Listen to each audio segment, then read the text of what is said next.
notre Seigneur Jésus-Christ. Que son nom soit glorifié et sanctifié. Père, nous te rendons grâce. Nous te bénissons encore une fois pour le privilège que tu nous fais, Seigneur, de pouvoir entrer dans ta présence. Merci de nous accueillir encore à bras ouverts à cause du sang de l'agneau. Seigneur, nous nous recommandons à toi et nous recommandons ces moments parce que nous savons que sans ton esprit, Seigneur, personne ne pourra rien faire. Ô Éternel, honore encore ton nom aujourd'hui. Seigneur, que chaque personne qui est en train de suivre ce culte soit bénie au maximum au nom de Jésus. Répands, Seigneur, mon Dieu, de ta gloire et de ta grâce, afin que ton nom seul soit élevé. Et l'ennemi de la parole n'a pas de place au milieu de nous. Nous confessons ceci, nous confessons cela au nom de Jésus-Christ. Amen. Gloire au Seigneur. Je nous dis que Dieu est encore bon pour nous aujourd'hui et que sa grâce n'a pas encore terminé avec nous. Pourquoi? Parce que le Seigneur sait que Jésus-Christ est mort à la croix de Golgotha pour nous. Jésus-Christ est revenu à la vie pour nous et Jésus-Christ va revenir nous chercher. Qualifié pour le ciel, c'est de ça que nous parlons depuis quelque temps, depuis le début de ce mois. Nous parlons de qualifier pour le ciel parce que c'est là le but de Dieu. C'est ça le rêve de Dieu. Dieu veut que tu puisses habiter éternellement avec lui. Lorsque le Seigneur t'a créé, il ne t'a pas créé pour l'enfer, je l'ai toujours dit. Il t'a créé pour que tu vives éternellement dans sa présence. Et c'est ça son rêve le plus cher. C'est ça son désir le plus cher. Ainsi, notre texte de base, on peut le relire encore. Jean 3,16, que nous connaissons par cœur pour certains. La Bible dit, car Dieu a tant aimé le monde qu'il a donné son Fils unique, on parle donc de Jésus, afin que quiconque croit en lui ne périsse point, mais qu'il ait la vie éternelle. L'objectif, le but de Dieu pour toi est que tu vives éternellement dans sa présence avec lui. C'est la raison pour laquelle le Seigneur Jésus a donné sa vie, il est ressuscité, et c'est la raison pour laquelle il reviendra sur la terre pour te chercher, je l'ai dit. Et bien aimé, laisse-moi te dire, alors que nous sommes à la troisième partie de qualifier pour le ciel, que parmi les événements qui ne rateront pas sur la terre, il y a des événements sur la terre qui vont arriver et qui ne rateront pas à coup sûr. Parmi ces événements-là, il y en a un qui est de très grande importance. Je parle de l'enlèvement de l'Église. Je parle de l'avènement du Seigneur Jésus. Alléluia. Ce jour où le Seigneur reviendra afin de prendre son Église. Bien-aimé, toi qui es sur la terre et qui es membre de l'Église corps de Christ, ça veut dire que tu es un chrétien né de nouveau et tu marches en nouveauté de vie. Bien-aimé, réjouis-toi même dans ces temps de souffrance. Réjouis-toi même dans ce temps où le monde est dispersé, dans ce temps où le monde semble ne pas être au contrôle des choses. Réjouis-toi parce que pour toi, tu sais que ta place n'est pas ici. L'avènement de Dieu arrive.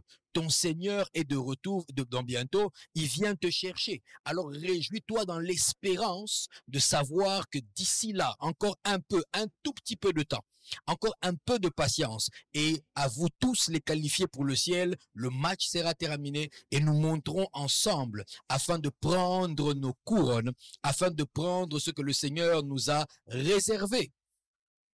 Et l'avènement du Seigneur Jésus, à coup sûr, je le disais, ça ne ratera pas. C'est malheureux que l'on ne parle pas assez souvent du retour de Jésus dans l'Église. C'est malheureux que l'on ne parle pas assez souvent de cet événement. La plupart du temps, quand on parle du retour de Jésus, quand on parle de l'avènement du Seigneur, quand on parle de l'enlèvement de l'Église, vous allez vous rendre compte que même des chrétiens ont peur. Bien-aimé, de quoi as-tu peur? Pourquoi as-tu peur? À partir d'aujourd'hui, n'aie plus peur. Tant que tu sais que tu es enfant de Dieu, tant que tu sais que tu marches dans la volonté de Dieu, n'aie pas peur. Au contraire, quand on parle d'enlèvement, c'est pour toi un sujet de joie. Un peu comme la fiancée quand elle parle du jour de son mariage. Elle tressaille de joie. Un peu comme le mari quand il parle du jour de son union avec son épouse. Il tressaille de joie. Un peu comme le papa à qui on a dit, ton enfant va naître dans quelques minutes. Il tressaille de joie. Vous voyez, c'est un événement heureux. Il sait que c'est un tournant de sa vie. Il va avoir un changement. Et pour toi qui es enfant de Dieu, toi qui es qualifié pour le ciel, tel que je l'ai prêché dans la première et deuxième partie, tu dois te réjouir lorsque tu entends parler de l'avènement du Seigneur Jésus. Tu dois te réjouir quand tu entends parler de retour du Seigneur, pour te dire, enfin mes souffrances seront terminées.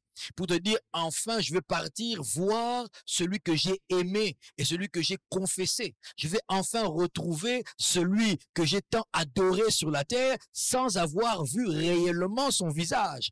J'irai au contraire voir comment les anges sont en train de se réjouir de la présence de Dieu. Je pourrai enfin voir à quoi ressemble le ciel. C'est un sujet de joie, alléluia, parce que tu pourras enfin voir le Père face à face. Est-ce que tu imagines la splendeur du ciel, la grandeur du ciel, la beauté du ciel? Je te dis que tous les jardins du monde ne ressemblent pas à la beauté du ciel. Oh, tous les parcs et les jardins du monde, toutes les fleurs du monde réunies n'ont pas la même senteur que la présence de notre Dieu. Le soleil au zénith, quand il brille au plus fort, les plaines et les vallées qui sont éclairées par le soleil, c'est beau à voir. Je suis un homme qui aime la nature, mais je veux te rassurer que ça n'a rien à voir avec la beauté, avec l'excellence, avec la couleur, avec la fraîcheur de la présence directe de notre Dieu.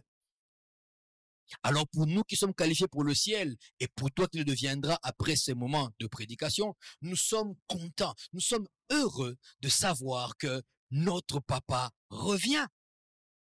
Alors nous nous préparons à ça. Alléluia.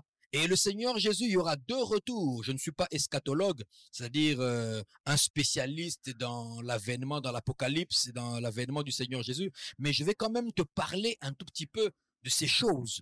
Il y aura 2 retours. Dans son premier retour, il viendra prendre tous les qualifiés pour le ciel. Voilà pourquoi je te prêche aujourd'hui. Voilà pourquoi je t'annonce sa parole aujourd'hui, afin que tu ne rates pas cette première venue. Il viendra afin de pouvoir prendre ceux qui lui appartiennent, pouvoir prendre ceux qui ont lavé leur robe dans le sang de l'agneau.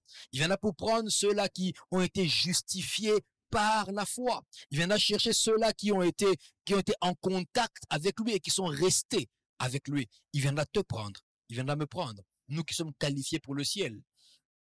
Dans ce premier retour, tous les yeux ne le verront pas. Ouais. Le Seigneur reviendra, il quittera le ciel tel qu'il avait promis à ses apôtres. Il a dit, l'ange leur a dit, de la même manière que vous l'avez vu partir, vous le verrez revenir. Ouais. Alors, il reviendra ce jour-là. Ce jour, laisse-moi te dire que ce jour n'est pas défini. Si quelqu'un vient te dire, écoute, moi je sais exactement à quel moment aura lieu l'enlèvement, ça sera le 12 juin 2020, dis-lui clairement, frère, sœur, tu es un charlatan. Jésus-Christ lui-même a dit, en ce qui concerne son retour, même lui en tant que fils de Dieu ne connaît pas ce moment. Le Père seul a fixé ce moment. Alors, comme nous ne savons pas à quel moment cela va arriver, restons qualifiés pour le ciel. Demeurons fermes dans notre assurance dans la foi. Alléluia. Alors, je disais que il va revenir. La première fois qu'il reviendra, il viendra pour chercher ceux qui lui appartiennent. Mais en ce moment-là, tout le monde ne le verra pas. Il sera invisible aux yeux de tous les humains. Seuls ceux qui seront qualifiés pour partir le verront. Alléluia. Seuls ceux-là pourront le voir. Les autres ne le verront pas. Alléluia. Alors, qu'est-ce qui va se passer? Il va se passer que quand il reviendra pour la première fois, il ne posera pas ses pieds sur la terre. Il posera ses pieds sur les nuées. Et nous irons à sa rencontre dans les airs. Nous serons en un clin d'œil, en un instant, nous serons transformés. Nous revêtirons un autre corps différent de ce corps charnel, de ce corps corruptible. Parce qu'on ne peut pas entrer là-bas avec cela. Nous allons revêtir un autre corps. Ça se fera en un clin d'œil. Donc là où tu es, tu peux cligner de l'œil, juste comme ça, et te rendre compte que le temps que tu le fermes, que tu le rouvres, l'événement est terminé. Tu comprends qu'il ne faut pas rater. Alors, en ce moment-là, nous partirons. Et même ceux qui sont morts en Christ, ça veut dire ceux qui dorment dans l'espérance de la résurrection, ceux-là aussi viendront avec nous. Ceux qui attendent pour le moment dans le paradis, dans le sein d'Abraham, cet endroit du séjour des morts réservé à ceux-là qui sont morts dans la foi. Ils ressusciteront et ils viendront avec nous afin que nous puissions aller à la rencontre du Seigneur dans les airs, pour que nous puissions célébrer ensemble les noces de l'agneau. Lisons ensemble ce que dit la parole de Dieu à ce sujet. 1 Thessaloniciens 4, je vais lire du verset 13 au verset 18. Nous ne voulons pas, frères, que vous soyez dans l'ignorance au sujet de ceux qui dorment. Ici, dans ceux qui sont morts dans le Christ, on dit ceux qui dorment. Pourquoi? Parce qu'en fait, ils ne sont pas morts. Ils sont vivants. Jésus-Christ a dit, celui qui croit en moi restera vivant même s'il meurt. C'est le corps physique qui est mort. Mais lui, son âme, son esprit est toujours vivant parce qu'il est en Christ. Nous ne voulons pas, frères, que vous soyez dans l'ignorance au sujet de ceux qui dorment, afin que vous ne vous affligiez pas comme les autres qui n'ont point d'espérance. Car si nous croyons que Jésus est mort et qu'il est ressuscité, croyons aussi que Dieu ramènera par Jésus et avec lui ceux qui sont morts. Voici en effet ce que nous déclarons d'après la parole du Seigneur, que nous les vivants, restés pour l'avènement du Seigneur, donc vous et moi qui sommes encore vivants maintenant, nous ne dévancerons pas ceux qui sont morts, car le Seigneur lui-même a un signal donné, c'est Dieu qui donnera le signal, à la voix d'un archange et au son de la trompette de Dieu, descendra du ciel, et les morts en Christ ressusciteront premièrement. Ensuite, nous les vivants qui serons restés, nous serons tous ensemble enlevés avec eux sur des nuées à la rencontre du Seigneur dans les airs. Ouais, il ne touchera pas la terre. Nous irons à sa rencontre dans les airs. Ainsi, nous serons éternellement avec le Seigneur. Consolez-vous donc les uns les autres par ces paroles. On n'a pas dit faites-vous peur les uns les autres par ces paroles. On n'a pas dit effrayez-vous mutuellement par ces paroles. On a dit consolez-vous. Autrement dit, ça doit être un sujet de réjouissance. Bien-aimé, au nom de Jésus, que l'Esprit de Dieu t'accorde la joie lorsque tu entends le mot enlèvement, que l'Esprit de Dieu t'accorde la joie quand tu penses à l'événement futur qui va enfin te relier à ton Dieu, que toute forme de peur soit arrachée de ta vie au nom de Jésus-Christ. J'ai dit Amen pour toi. Consolez-vous donc les uns les autres par ces paroles. Ne vous faites pas peur par ces paroles. Consolez-vous. Autrement dit, frère, ce n'est pas grave. Le monde nous rejette. Nous sommes tristes, c'est vrai que nous ne sommes pas comme le monde, on n'a pas les mêmes façons de voir qu'eux, les mêmes façons d'agir qu'eux, ils nous ont collé des étiquettes, pour certains encore, parce que nous refusons tel ou tel autre péché, nous sommes en retard par rapport à notre génération, nous ne sommes pas développés, parce que nous refusons telle attitude, nous ne sommes pas ouverts à telle ou telle autre chose, nous sommes crispés, nous sommes coincés, nous sommes vieux jeux, nous sommes d'un autre siècle, des has-been, nous sommes dépassés, bien aimés. Consolez-vous les uns les autres par ces paroles, que très bientôt, nous les qualifiés pour le ciel, le Maître viendra nous chercher et nous partirons pour ce que la Bible appelle les noces de l'agneau. Là, le Seigneur nous présentera à son Père, il présentera l'épouse à son Père. Nous serons en train de dîner, de manger avec lui. Vous voyez? Ce premier retour, quand il va arriver, il va arracher, il va délivrer les qualifiés pour le ciel de ce qu'on appelle la grande tribulation. Lorsque nous serons partis, il restera sur la terre des hommes et des femmes qui ne seront pas partis, qui vont continuer à vivre, vous voyez. Ils seront à un moment bouleversés par notre départ, parce que nous allons disparaître, nous ne serons plus visibles à leurs yeux, vous voyez. Donc, imaginez un instant que vous êtes dans un avion entre New York et Paris, ou bien entre Paris et Yaoundé, et que le pilote, le copilote sont des véritables qualifiés pour le ciel, des chrétiens. Donc, quand l'enlèvement va se faire, ils vont partir. Vous voyez? Et si ils n'ont pas mis le pilote automatique, ça sera très dangereux. Et même s'ils l'ont mis, comment vous allez atterrir? Alléluia. Donc, il est très dangereux de ne pas faire partie de ceux-là qui sont qualifiés pour le ciel. Aujourd'hui encore, la Bible te dit, et je te le répète, voici le jour du salut. C'est aujourd'hui le moment favorable. Quand tu entends la voix de Dieu, n'endurcis pas ton cœur. Donne-lui ta vie. Donne-lui ta vie, afin que tu puisses être disqualifié par rapport à la grande tribulation et que tu puisses être qualifié pour les noces de l'agneau au ciel. Amen, amen, amen. Donc je disais que nous irons, alors derrière nous sur la terre, resteront d'autres personnes. Ouais.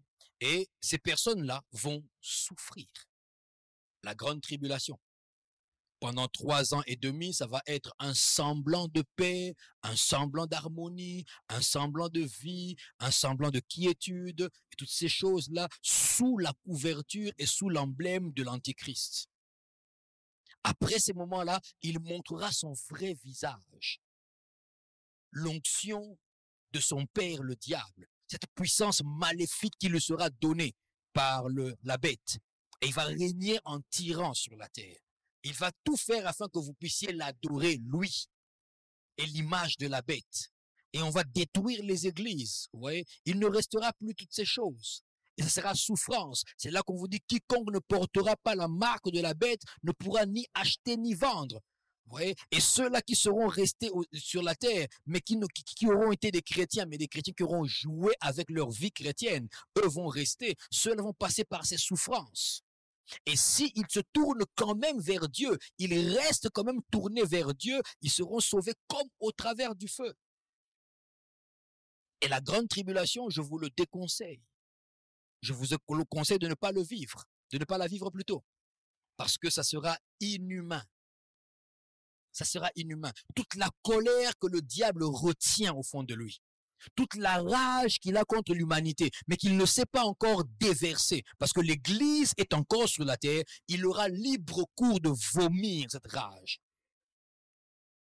Libre cours de vomir cette haine. Et de pouvoir torturer la race humaine. Mais ce n'est pas ce que Jésus-Christ veut pour vous. Voilà pourquoi maintenant encore, vous êtes en train d'écouter cette parole qui peut sauver votre vie, qui peut faire de vous un qualifié pour le ciel. Que l'Esprit de Dieu vous ouvre les oreilles de l'entendement, qu'il vous ouvre les yeux spirituels, afin que vous fassiez le bon choix, qu'il touche votre cœur, afin que vous choisissiez d'être qualifié pour le ciel. Et ce n'est pas la religion qui qualifie pour le ciel. Ce ne sont pas les bonnes œuvres faites en dehors de Jésus qui qualifient pour le ciel. Toutes ces choses n'amènent pas à là. Il n'y a que la repentance qui amène, nous y arriverons. Alors ça, c'est la première venue. Et là, nous partirons. Et après l'enlèvement, après la grande tribulation, nous reviendrons. Ouais. Ça sera la seconde venue. Là, la Bible dit, tout œil le verra, même ceux qui l'ont percé. Nous reviendrons afin de pouvoir régner sur la terre avec Christ pendant ce qu'on appelle le millénium, pendant 1000 ans. Ça, c'est tout un cours d'eschatologie. Je n'entre pas là-dedans. Je vous donne juste les aperçus qui sont nécessaires pour vous maintenant. Ouais, c'est le deuxième retour. Donc, nous qui serons partis avec lui, nous les qualifiés pour le ciel, nous reviendrons ensemble avec lui pour juger les nations. Oh, quel beau rôle. Veux-tu être de la part de ceux qui vont juger ou ceux qui seront jugés? Vous avez le choix aujourd'hui. Alors, dans tout ce que j'ai dit, la bonne question est celle-ci. Alors, que faire pour ne pas rater cet événement? Qu'est-ce qu'il faudra faire pour ne pas rater cet événement? Qu'est-ce qu'il faudra faire pour ne pas rater cet événement? La première des choses à faire, c'est de recevoir Jésus comme seul Seigneur et seul Sauveur. C'est de recevoir Jésus comme seul Seigneur et seul Sauveur. Bien-aimé, le salut ne passe que par Jésus. C'est la première chose à faire. Le salut ne passe que par Jésus. Jésus-Christ est la seule personne que Dieu a envoyée sur la terre, son propre Fils lui-même en fait, pour réconcilier les hommes avec lui-même. Jésus-Christ est le seul chemin par lequel on peut passer et atteindre le Père à coup sûr. Il n'y a pas d'autre chemin en dehors de Jésus-Christ. Voilà pourquoi aujourd'hui encore, il n'est pas encore en train de vous condamner, malgré tes péchés, malgré tes manquements, malgré tes fautes, malgré ton incrédulité, malgré que tu veux même passer outre alors que tu es en train d'écouter cette prédication maintenant, malgré toute cette méchanceté, malgré cet attachement à la chair, le Seigneur Jésus-Christ t'aime. Il n'aime pas ton péché. Il n'aime pas ton mode de vie.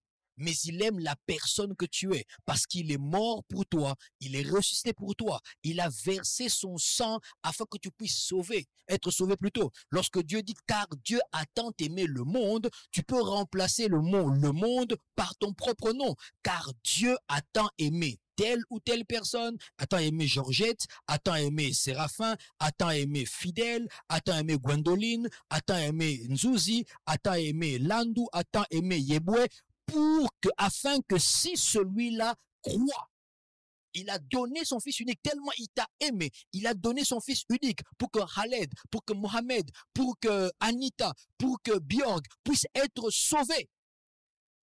Ouais. Il a donné son fils Jésus pour que Mamadou, pour que Amadou, pour que Fanta, pour que Sissé puissent être sauvés. Ouais. Pour que Nlandi puisse être sauvé. Il a donné son fils unique afin que toi, en croyant en lui, tu ne périsses pas, mais que tu aies la vie éternelle. Que tu aies la vie éternelle, que tu puisses être à côté de lui. Lisons ensemble ce que dit la parole de Dieu dans Jean 1, 12 à 13. Un passage de la Bible que j'aime beaucoup. Je trouve que c'est le passage clé, en fait, de toute la parole de Dieu. Ça, c'est mon avis. Jean 1, disons 12 à 13. La Bible dit, mais à tous ceux qui l'ont reçu, à ceux qui croient en son nom, qui? Jésus-Christ. Elle a donné, elle, la parole, elle a donné le pouvoir de devenir enfants de Dieu, lesquels sont nés, non du sang, ni de la volonté de la chair, ni de la volonté de l'homme, mais de Dieu. Elle a donné le pouvoir de devenir enfant de Dieu. Bien aimé, cela veut dire qu'on n'est pas enfant de Dieu, je le répète toujours, à partir du berceau. On n'est pas enfant de Dieu parce que tes parents le sont. On n'est pas enfant de Dieu parce que dans ton ascendance, il y a eu 2 pasteurs. On n'est pas enfant de Dieu parce qu'on a résolu de faire des bonnes choses, de se détruire d'une mauvaise vie pour commencer à prendre une autre vie. On n'est pas enfant de Dieu parce qu'on s'est décidé à faire beaucoup de bien en compensation de ce qu'on a fait de mal. Je connais qui sont engagés dans l'humanitaire, juste pour que leur passé de mercenaires ou d'espions ou d'autres choses puisse être lavé dans leur conscience. Ce n'est pas ça qui fait de vous un sauvé. Mais c'est le fait un jour de vous arrêter volontairement afin de vous adresser au Seigneur Jésus et de lui dire, Seigneur, aujourd'hui, je te donne ma vie. Je reconnais que j'ai marché seul. Je te donne ma vie. Ouais. Vous comprenez que ça fait de vous un sauvé. Vous devenez qualifié pour le ciel. Alors vous comprenez que le diable ne puisse pas être d'accord que l'on prêche dans les églises. Il ne veut pas que cela soit dit. Il préfère encore qu'il soit dit toute autre chose, annexe, mais pas le principal. Vous comprenez que la plupart du temps, les gens sont plus fatigués à suivre quelqu'un qui leur parle de la nouvelle naissance, de la repentance. Ça les fatigue. Non, écoute, passe à autre chose. Passe à autre chose. Avant de passer à autre chose, au bénéfice de la nouvelle naissance, il faut commencer par savoir c'est quoi et l'obtenir. Tu es sauvé lorsque tu reçois Jésus comme Seigneur et Sauveur. En ce moment-là, tu es qualifié pour le ciel. En ce moment-là, tu es participant à l'événement dont je parle, l'enlèvement de l'Église. Lorsque tu reçois Jésus comme Seigneur et Sauveur, tu obtiens ton billet, ton ticket pour partir dans les airs avec l'Église. Maintenant encore, il faut que lorsque l'on marche, ne pas le perdre, ce billet. On en arrivera. Oui. C'est là le point focal. C'est là le commencement de tout. Ma question est celle-ci aujourd'hui. Est-ce que tu es sauvé? Est-ce que tu es qualifié pour le ciel? Est-ce qu'aujourd'hui, tu es prêt pour partir? Si oui, gloire au Seigneur. Sinon, il n'est pas trop tard. Alors que nous finirons cette intervention, tu pourras prier avec nous. Une simple prière de quelques phrases, mais faite avec le cœur et toute la conviction et la foi. Cette prière t'emmène à la qualification pour le ciel. Je me réjouis déjà parce que tu vas le faire à la fin de cette prédication. Je disais donc, que faire pour ne pas rater cet événement? Il faut recevoir Jésus-Christ comme, j'ai dit, comme seul Seigneur et seul Sauveur.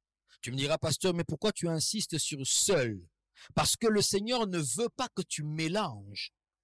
Il dit, dans sa parole, le livre d'Ésaïe, il dit, je suis l'Éternel, c'est là mon nom.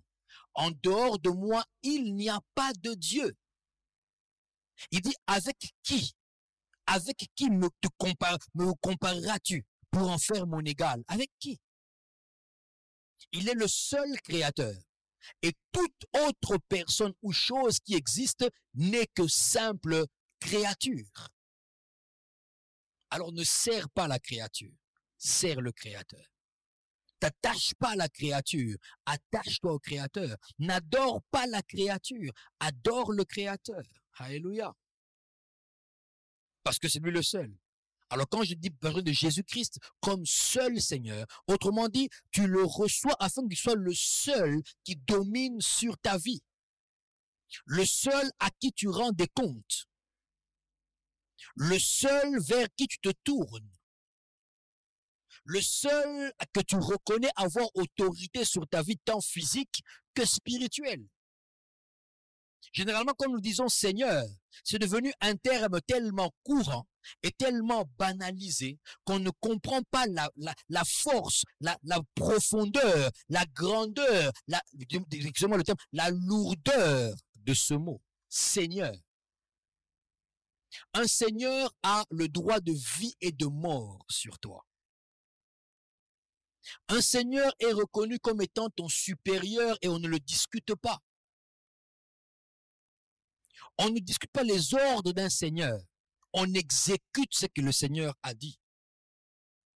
Le Seigneur, on le sert. On ne se sert pas de lui. Le Seigneur est, je peux le dire, l'organe suprême dans ton existence. C'est ça, Seigneur. Celui qui règne, celui qui domine, celui qui a son mot à dire et son mot est prépondérant. Celui qui, quelque part, te gouverne. Le Seigneur prend des décisions et toi, tu exécutes. C'est ça le mot Seigneur. Devant un Seigneur, il n'y a qu'un seul mot valable, la soumission.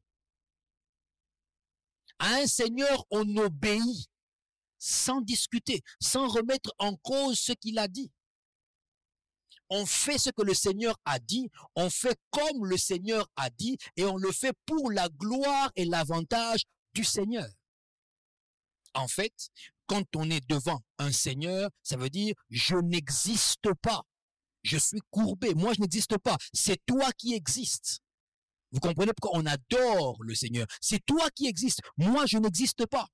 Maintenant que tu peux un peu comprendre à nouveau le sens du mot Seigneur, tu commenceras à l'appeler Seigneur de manière différente. Quand je dis recevoir Seigneur Jésus comme le seul Seigneur, ça veut dire que en dehors de lui, tu n'as personne devant qui tu t'effaces comme tu t'effaces devant lui. Il n'y a personne à qui tu obéis et à qui tu es soumis comme tu l'es au Seigneur Jésus. Quand tu dis le recevoir comme seul Seigneur, cela veut dire que c'est lui qui donne les directives, les ordres, celui qui trace les orientations et toi tu le suis. Sans réchigner, sans discuter, sans murmurer et sans bouder. Cela veut dire que ces désirs deviennent des ordres dans ta vie. Tu es prompt à le servir, tu es empressé de le servir, tu es joyeux de le servir, tu cours pour le servir, tu t'empresses pour le servir et après l'avoir servi, tu attends les nouveaux ordres. Seigneur, qu'est-ce que je peux encore faire pour toi? Quand je parle de Seigneur, je parle ici de celui à qui tu donnes ton adoration et ta louange et à personne d'autre. Tu ne peux pas aimer le Seigneur au même niveau qu'un humain, au même niveau qu'une institution humaine ou quoi que ce soit. C'est ça, Seigneur. Autrement dit, Seigneur Jésus, je reconnais que tu as sur moi pouvoir de vie et de mort. Si donc il faut que je meure pour toi, je suis prêt à le faire. S'il faut que je rate des avantages sur la terre à cause de toi, je suis prêt à les rater. Seigneur. S'il faut que mes amis s'en aillent, s'il faut que ma famille me haïsse, s'il faut que je perde une qualification humaine, pour toi, je suis prêt à le faire. Tu es Seigneur. Autrement dit, partout où tu m'enverras, j'irai. Même si l'endroit où tu m'envoies ne me plaît pas, même si l'endroit où tu m'envoies n'est pas un endroit auquel j'ai rêvé, j'irai parce que toi, tu me l'as dit. Tu es Seigneur. Seigneur, autrement dit, tu es la limitation en haut dans ma vie. Au-dessus de toi, il n'y a personne. Dans la hiérarchie de ma vie, tu viens en premier. Et au-dessus de toi, il n'y a personne. Vous comprenez le premier commandement. Tu aimeras l'Éternel ton Dieu de tout ton cœur, de toute ton âme et de toute ta force. Alléluia. Et on complète en disant, et tu n'auras pas d'autre Dieu devant ma face. Ouais. Parce que c'est ça être Seigneur.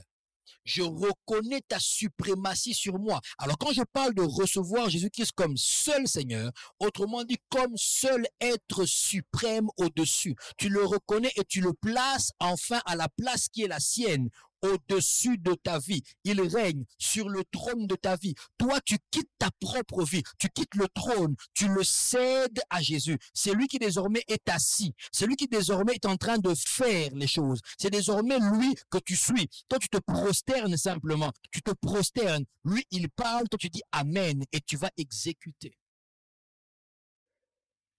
Alléluia. Donc, il faut le recevoir comme seul Seigneur. Et je dis aussi comme seul Sauveur. Autrement dit, tu ne reconnais en aucun autre, en aucune autre personne, tu ne reconnais cette qualité-là, cette puissance-là, cette force-là de t'avoir sauvé. Je disais dans la deuxième partie que être sauvé veut dire être arraché du danger, être arraché d'un danger. Être arraché. Tu ne reconnais à personne alors. C'est cet avantage-là. Tu ne reconnais à personne cette gloire de t'avoir retiré du danger. Le danger de l'enfer, le danger de la chair, le danger de la mort, le danger de tout ce qui peut venir te détruire dans l'âme comme dans le corps. Jésus-Christ est sauveur. Le seul, tu le reçois comme étant ton seul sauveur. Autrement dit, tu ne donneras à personne la couronne qui lui revient à lui en tant que celui qui t'a sorti de la fosse. Tellement de personnes mettent leur espoir dans des hommes parce qu'il a fait telle ou telle chose pour toi dans la vie. Même s'il l'a fait, c'est parce que le Seigneur Jésus le veut. Que personne ne prenne sa place. Il est sauveur. Alors je parle ici de recevoir. Que faire pour ne pas rater cet événement majeur et capital? Cet événement qui ne ratera pas à coup sûr dans l'histoire de l'humanité. Comment faire pour ne pas le rater, cet événement? L'enlèvement de l'Église, le départ de l'Église vers la gloire. Comment faire pour ne pas le rater? La première des choses à faire, c'est de recevoir Jésus-Christ comme seul Seigneur et seul Sauveur. Oui.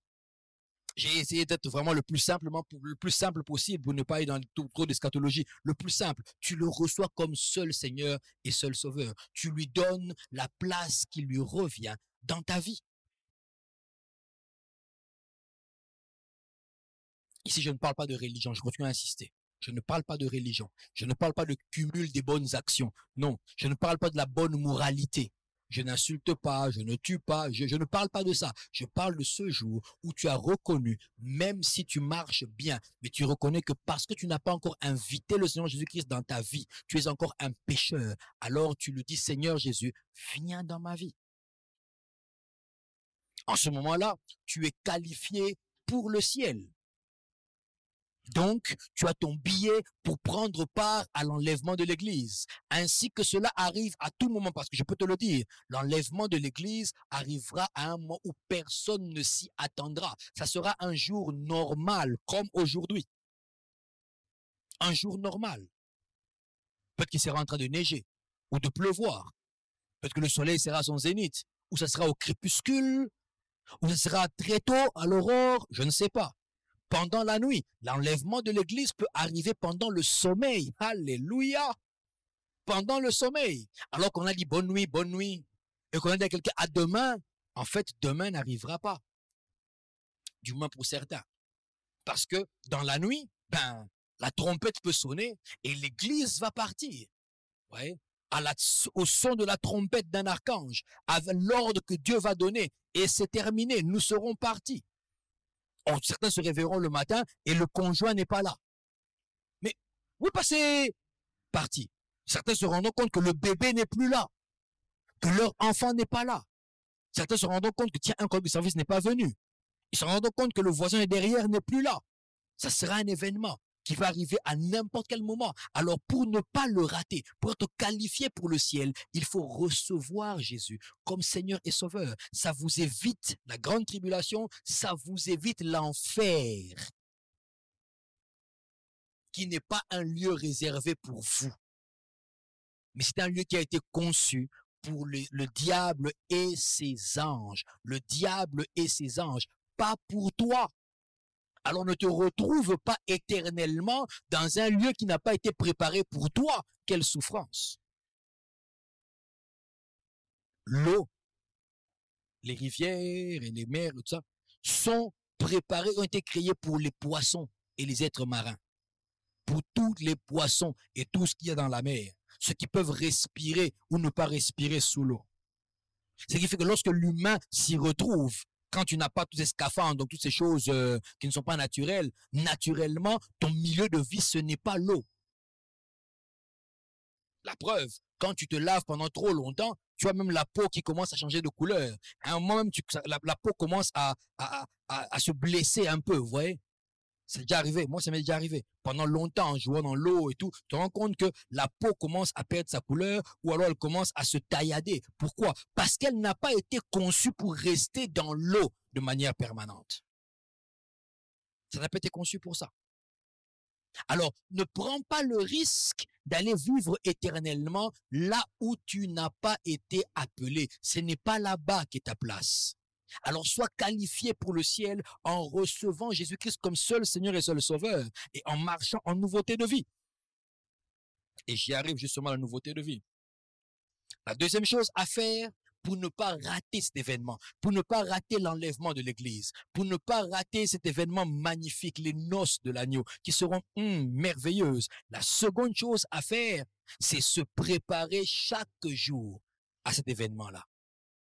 Alors que tu l'as reçu comme Seigneur et Sauveur, alors que maintenant il est entré dans ton cœur, ça c'est la qualification. Tu es qualifié pour le ciel, mais tu n'es pas mort physiquement. Ça veut dire que tu as un cheminement à parcourir, tu as un chemin à faire. Alors chaque jour, prépare-toi à cet événement. C'est la deuxième chose à faire. Se préparer chaque jour à cet événement. Apocalypse 19, versets 7 à 8. Apocalypse 19, versets 7 à 8. Je vais lire. La Bible dit, réjouissons-nous. Ça revient encore, se réjouir, être content. Réjouissons-nous et soyons dans l'allégresse et donnons-lui gloire, car les noces de l'agneau sont venues et son épouse s'est préparée. Les noces de l'agneau sont venues et son épouse s'est préparée. Et il lui a été donné, soulignez bien, il lui a été donné de se revêtir, soulignez ça, il lui a été donné de se revêtir d'un fin lin éclatant, pur, car le fin lin, ce sont les œuvres justes des saints. Il lui a été donné de se revêtir de fin lin, éclatant et pur, car le fin lin, ce sont les œuvres justes des saints. Bien aimé, le salut qu'on a reçu au travers l'œuvre de Jésus-Christ, autrement dit, la grâce ne veut pas dire faire comme on veut, vivre comme on veut, faire tout ce que l'on veut, parce que de toute façon, je suis déjà sauvé. Faux. Si telle était ta pensée jusqu'à maintenant, bien-aimé, je t'exhorte, par les compassions de Christ, à enlever cette idée-là de ta tête. La grâce n'a jamais été une façon de Dieu de nous dire, fais ce que tu veux. La grâce n'a jamais été cela. Donc, l'œuvre de la croix, le salut que tu as reçu en faisant de lui ton Seigneur et ton Sauveur, en l'acceptant, en faisant cette prière-là que tu feras avec moi à la fin, ne veut pas dire que maintenant je suis sauvé, je peux faire ce que je veux, comme je veux, parce que Jésus est dans mon cœur. Non. Il faut se préparer chaque jour à l'événement majeur et crucial qu'est l'enlèvement de l'Église. La parole dit, on parle de l'Église, il lui a été donné à l'épouse qui s'est préparée, donc toi et moi qui sommes qualifiés pour le ciel, il lui a été donné de se revêtir d'un fin lin blanc. Oh. L'Esprit du Seigneur m'a conduit dans une réflexion ici. Remarquez, on n'a pas dit on l'a revêtu, donc on lui a fait porter. Non. Autrement dit, on a pris le vêtement, on lui a donné à lui de porter. Ah, tu remarques ça? Ici, ce n'est pas l'épouse qu'on a habillée, non.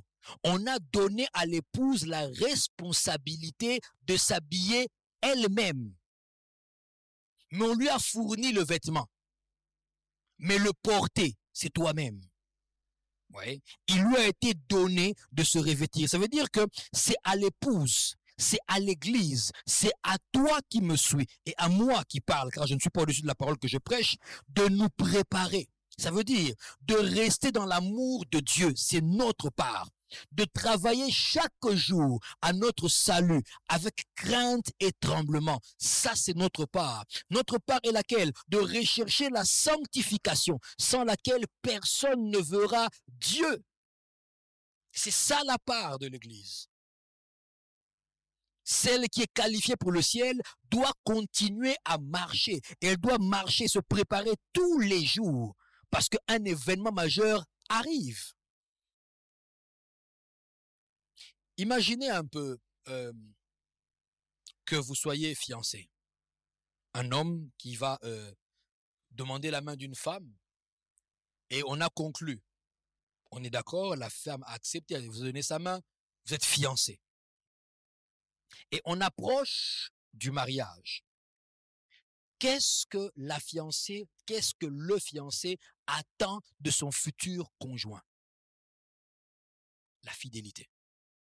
Que tu puisses marcher conformément à l'alliance qu'il y a entre toi et moi. Ainsi, lorsque la fiancée te voit dans les bras d'une autre fille, dans une position qui n'est pas très distincte, elle a le droit de se fâcher. Comme on dit en français courant, de péter les plombs. Pourquoi crois-tu qu'il se fâche? Pourquoi crois-tu que la femme est mécontente quand son mari est dans l'adultère? L'alliance est brisée. Pourquoi? Chaque jour, tu dois marcher par rapport à l'événement qui va arriver. Nous allons nous marier. Mais comment tu veux me dire que tu es déjà enceinte de quelqu'un d'autre? Non. D'ici au mariage, la fiancée et le fiancé doivent marcher chaque jour, se préparer à l'événement qui arrive. Il lui a été donné de se revêtir. C'est à l'épouse, c'est à toi et à moi de faire notre effort sous l'aide du Saint-Esprit. Mais c'est à nous de vouloir rester dans l'amour de Dieu. C'est à nous de travailler chaque jour à notre salut avec crainte et tremblement. C'est à toi et à moi, qualifiés pour le ciel en ayant reçu Jésus-Christ comme Seigneur et Sauveur, c'est à nous de rechercher tous les jours la sanctification sans laquelle personne ne verra Dieu. Ça, c'est notre part. Que l'Esprit de Dieu t'accorde la force de rester dans son amour, qu'il t'accorde la grâce de travailler à ton salut tous les jours avec crainte et tremblement, qu'il t'accorde la grâce de rechercher chaque jour la sanctification sans laquelle tu ne verras pas le Seigneur. C'est notre part. C'est notre part. Les qualifiés pour le ciel, c'est notre part de travailler chaque jour à notre salut. J'ai toujours dit, à chaque jour, chaque heure, à chaque minute, à chaque seconde, à chaque tierce, nous avons un choix à faire. Vous avez un choix à faire chaque jour. Choisir de travailler à votre salut ou pas. Que l'Éternel, au nom de Jésus-Christ, par le Saint-Esprit, qu'il détourne vos yeux maintenant de tous les appels du monde, qu'il détourne vos yeux de tout l'attrait du monde, que tout ce qui brille dans le monde, que tout ce qui brille dans le monde ressemble à de la boue à vos yeux, afin que vous conserviez le salut et que vous recherchiez la sanctification. Je déclare cela sur vous au nom de Jésus-Christ. Amen. Donc, quand je parle dans deuxième lieu, premièrement, qu'est-ce qu'il faut faire? Recevoir Jésus. Deuxièmement, se préparer chaque jour à cet événement qu'est l'enlèvement. Je parle ici de vivre de manière à remporter le prix de la vocation céleste de Dieu en Jésus-Christ. Nous ne marchons pas pour rien. Paul dit, moi je cours. Il dit, je pars comme à l'aventure. Il dit, je ne frappe pas comme battant l'air. Il avait un objectif, c'est la couronne. Rester qualifié pour le ciel et toucher la couronne. Participer à la joie qui est réservée à ceux-là qui sont qualifiés pour le ciel. Au nom de Jésus-Christ, que l'Esprit de Dieu t'aide à courir et à marcher et à arriver au nom de Jésus. Paul dit ceci, c'est dans Philippiens 3, 14, il dit, je cours vers le but pour remporter le prix. Il dit, je cours vers le but pour remporter le prix de la vocation céleste de Dieu en Jésus-Christ. Si nous courons vers le but, c'est pour remporter un prix. Bien-aimé, refuse de courir en vain. Que l'Esprit de Dieu t'aide, qu'il te prenne en charge, afin que ta vie chrétienne ne soit pas une course en vain au dernier jour. Reçois cela au nom de Jésus-Christ. Donc, il y a un équilibre de responsabilité. Il y a un équilibre de responsabilité. Il y a un équilibre de responsabilité entre Jésus et toi le qualifié pour le ciel. De son côté, Jésus te préserve de toute chute. Il te préserve chaque jour de toute chute. Il te purifie, il te sanctifie par l'eau de sa parole. De ton côté à toi, ta part, c'est de marcher avec assurance. C'est de te garder de toute souillure en vue de ta rencontre avec lui. De te garder de toute souillure en vue de le rencontrer un jour. Alléluia. Qualifié pour le ciel. Cela implique qu'un événement nous attend. L'enlèvement de l'Église. Et cet événement-là, nous le préparons ici-bas sur la terre. Sinon, toute notre vie chrétienne n'aurait été qu'une course en vain. On aura couru des kilomètres durant peut-être 90 ans de vie, ou 94 ans de vie, ou peut-être 120 ans de vie, peu importe, mais on aura couru pour rien. Et le Seigneur ne veut pas que tu puisses être de ceux-là qui vont courir pour rien. Qualifié pour le ciel, oui, mais avec dans la tête l'attente de l'événement, l'attente de l'enlèvement de l'Église, ce qui nous fera toujours nous préparer chaque jour, afin que nous ne puissions pas être de ceux-là qui auront reçu Jésus-Christ, mais qui ne pourront pas entrer au ciel parce qu'ils ont négligé leur salut. Et cela n'est pas ta part au nom de Jésus. Et nous pouvons prier ensemble. Nous pouvons prier ensemble, bien-aimés, parce que tout n'est pas encore terminé. Tout n'est pas encore détruit. Tout n'est pas encore foutu. Tant que tu es vivant, il y a de l'espérance. Tant que tu es en vie, il y a de l'espérance. Parce que tu n'es pas encore mort, il y a de l'espérance. Je viens annoncer à quelqu'un que le Seigneur Jésus n'est pas encore assis sur le trône du jugement. Il n'est pas encore sur le trône du jugement. Il est sur le trône de la grâce. Et il le dit clairement et il le dit tout simplement pour vous. Dans Hébreux 4,16, il dit « Approchez-vous donc avec assurance du trône de la grâce afin d'obtenir miséricorde. » de trouver grâce pour être secouru dans vos besoins. Tu as besoin de quitter le péché. Tu as besoin de marcher en nouveauté de vie. Tu as besoin d'avancer avec lui. Tu as besoin d'être là aux noces de l'agneau. Tu as besoin d'aller au ciel parce que c'est pour ça que tu as été créé. Alors approche-toi avec moi aujourd'hui, avec assurance du trône de la grâce, pas du trône du rejet, pas du trône de l'intransigeance, pas du trône de la colère divine. Il parle du trône de la grâce, là où tu peux obtenir la miséricorde, là où il peut pardonner tes péchés, là où il est prêt à effacer tes fautes au travers le sang qui a coulé à la croix de Golgotha. Cet appel t'est fait encore aujourd'hui pour que tu ne puisses pas rater le ciel. Et à toi qui es déjà qualifié pour le ciel, l'appel t'est fait parce que tu peux revenir à la maison pour lui dire, papa, je t'ai reçu comme Seigneur et Sauveur, mais regarde, moi ton fils que je suis encore allé dans la boue, mais aujourd'hui je reviens et lave-moi. purifie-moi. Par ton sang, Seigneur, donne-moi la clarté sur mes vêtements et par ton esprit, la grâce de ne plus revenir aux choses qui m'ont fait tomber. Alléluia. Alors que je suis en train de terminer cette troisième partie, j'aimerais prier avec quelqu'un, avec un bien-aimé qui me suit maintenant. Si c'est toi, ô gloire au Seigneur, j'aimerais prier avec toi afin que tu puisses être qualifié pour l'événement qui va arriver à coup sûr, l'enlèvement de l'Église. Pour que tu puisses toi aussi entrer dans la famille des enfants de Dieu en le recevant comme Seigneur et Sauveur. En faisant avec moi cette courte prière, les mots que je vais dire, tu peux les répéter, mais tu les prends pour toi. Tu en fais tes propres mots et tu parles au Seigneur avec tout ton cœur, toute ta foi et tout le regret de tes péchés. Et quand nous aurons dit Amen, tu seras compté parmi ceux dont le nom est inscrit dans le livre de vie. Autrement dit, dans la liste des invités que Dieu attend au ciel pour les noces de l'agneau à l'enlèvement. Est-ce qu'on peut prier ensemble, bien-aimés? Merci. Alors prie avec moi.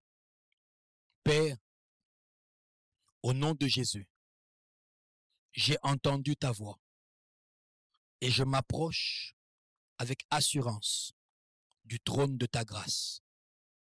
Je demande miséricorde. Seigneur Jésus, je te reçois aujourd'hui comme mon seul Seigneur et mon seul Sauveur. Je demande pardon pour tout le mal que je t'ai fait, pour tous mes péchés. Par ton sang, lave-moi. Par ton sang, purifie-moi.